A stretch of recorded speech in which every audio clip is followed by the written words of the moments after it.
In the 1700s, famous economist Adam Smith taught us that countries should find out what they can produce more efficiently, which really means cheaper, better, faster, and then specialize in what they do best, trading with other countries who are also doing what they're best at.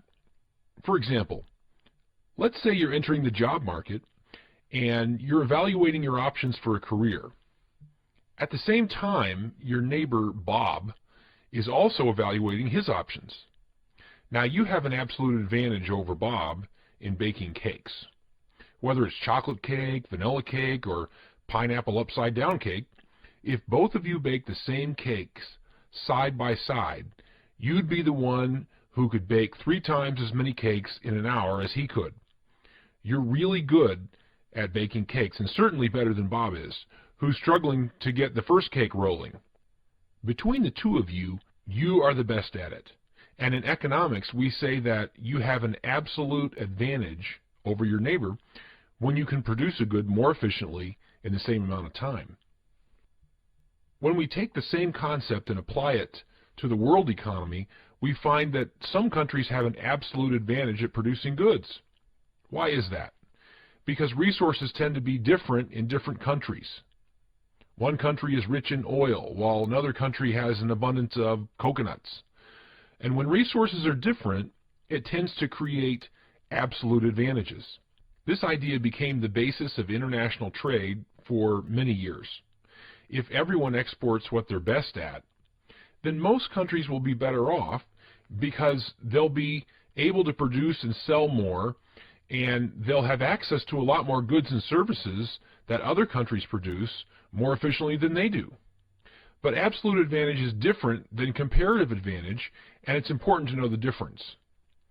Another famous economist, David Ricardo, saw the great ideas that Adam Smith had about absolute advantage, but also saw some limitations.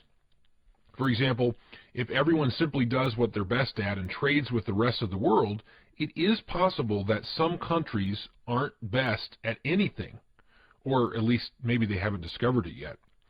David Ricardo would look at the same career example that we just talked about between you and your neighbor and notice something very important.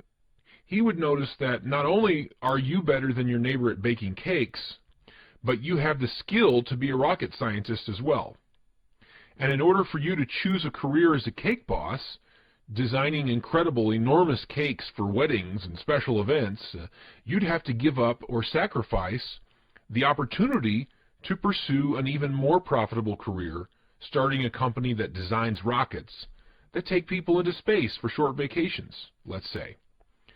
Economist David Ricardo taught us about opportunity cost, which is what you have to give up in order to make a choice. In your case, to choose your absolute advantage as a cake boss, you would have to give up a rocket design career worth even more to you. So this led to the theory of comparative advantage, which says that nations should specialize in producing the good in which they have the lowest opportunity cost. In the end, people would not only look at absolute advantage, but they would also consider comparative advantage when deciding what goods to produce and for whom to produce them. So here's an important point to remember. Everyone has a comparative